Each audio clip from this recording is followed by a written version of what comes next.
The Toei and Totally Not Mark situation isn't necessarily what you think, and I hope here I can give you a different perspective so we can all come to a better solution. For those who don't know, Totally Not Mark is a fellow anime YouTuber, although slightly different size. He primarily does long-form retrospectives on individual arcs of different series. His focus tends to be on Jump Battle Shonen, but he does branch out into a bunch of other stuff. Now, recently, over the past week, Toei Animation, the company that owns Dragon Ball and One Piece among many other series, manually claimed upwards of 150 of his videos. Now, it's important to note that they chose to block this content rather than many of the other alternatives.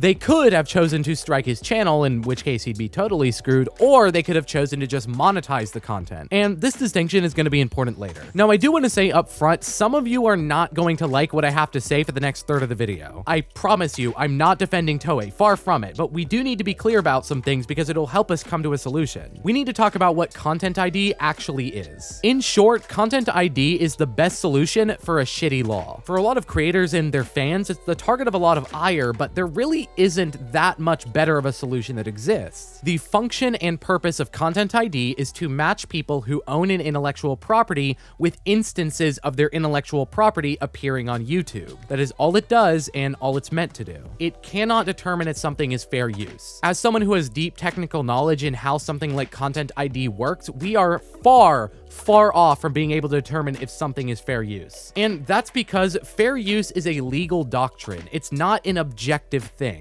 Sometime in our dystopian future, AI could find a way to determine if something is fair use, but we're not there yet. Again, all it does is find specific instances of audio or visual matches to somebody's intellectual property. And by somebody, I usually mean a corporation. So what exactly is fair use? Fair use is a legal doctrine within copyright law. It's not a law itself. It is a way to protect your First Amendment rights in light of copyright law. Without fair use, it would basically be impossible to even discuss certain intellectual properties without massive legal repercussions. And it's basically the entire reason that criticism and review is legal. Fair use requires the use of intellectual property to be transformative beyond the original purpose of the original work. Criticism and review is fair use because the purpose of making a video review, for example, is to critique the art. It's not to present the art. The purpose is to review the movie. Something like Mystery Science Theater 3000 is not fair use because even though, yes, they are cracking jokes at the movie, the primary entertainment is still the movie. And it's the same reason just pure reaction channels that just upload an entire episode of anime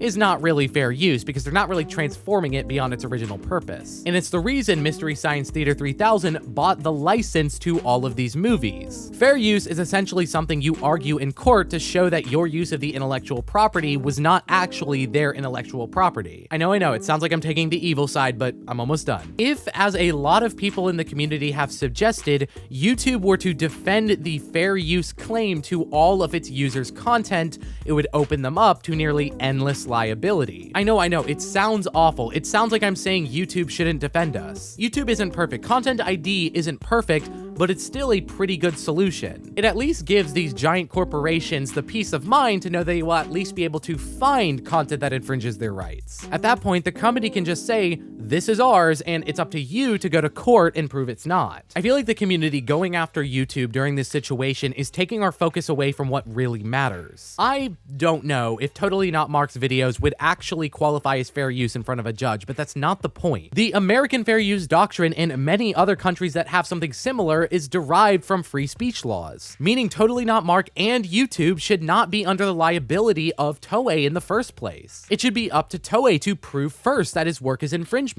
The law as it stands in America, at least where YouTube is hosted, is based on the Digital Millennium Copyright Act. This law was signed in 1998, before most of Americans were even on the internet. At the time it was signed, the average age of a congressperson was 53. In fact, there were congresspeople at the time who were over the age of 90. I would not be surprised if none of them ever used the internet. This law was written by the TV and film industry who simply didn't want to innovate and signed by people who would never actually be affected by it. But this is 2021. The cat's out of the bag. Maybe back then you could argue that we should shut it all down so that Goku AMVs could never be made. But YouTube, Twitch, and other video sharing sites is how it works now. And and companies have to deal with that. And a lot of them do. That's the thing. That's the point of this video. Epic Games, in theory, could take down every single Fortnite stream on Twitch. YouTube's biggest stars like Markiplier and PewDiePie basically started their career from something that could be argued as copyright infringement, reacting to someone else's intellectual property. But do you see the creators of Five Nights at Freddy's giving a shit? No! Imagine if Inner Sloth, the creators of Among Us, exercised their intellectual property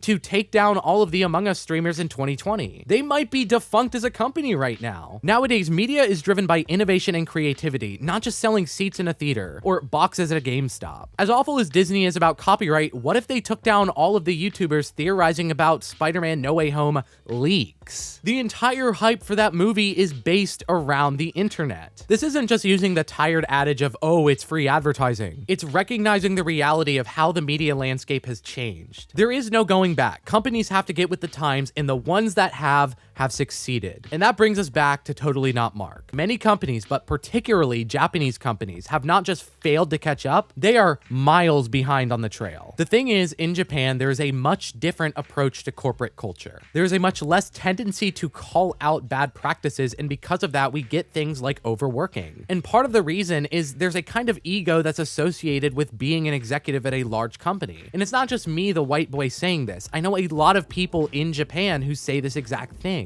And many anime creators who do live in Japan have said this. They don't feel like anything needs to change. They think by virtue of being in the position that they are, they've done everything right. It's not them who needs to catch up to a new decade, it's the new decade that needs to just slow down. Many of them feel that these giant media empires that they built up is evidence that they should have total control over every character, anime, game, and shitty stage play that they pump out. They want complete and total control over everything they have. And they feel scared if they don't, because nobody has ever told them they need to change. The best description I've ever heard of these boomer companies is that they feel like they are restaurants rather than people who create art. They feel as if it's their job to craft a product for you to just consume and leave and never complain. I could open a whole can of worms about how this affects criticism in the region, but I'll keep my mouth shut there. Here's the thing, a lot of people bring up the fact that Totally Not Mark's videos won't affect Toei's bottom line. If anything, they improve it. But the thing is, Toei doesn't care. This isn't about money. They've done zero financial calculus in any of this. If that's what it was about, they could just run ads on his videos. They do not care that they are ruining someone who creates powerful odes to all of their material. It's about control, having complete grasp on their intellectual property. They felt he did something disrespectful. They feel as if they've been slighted for someone to dare talk about their art in a way that they haven't determined. Nintendo was and still is the same way. Does anybody remember when we literally couldn't talk about Nintendo at all on YouTube? The reason they don't support competitive scenes for their games is because, again,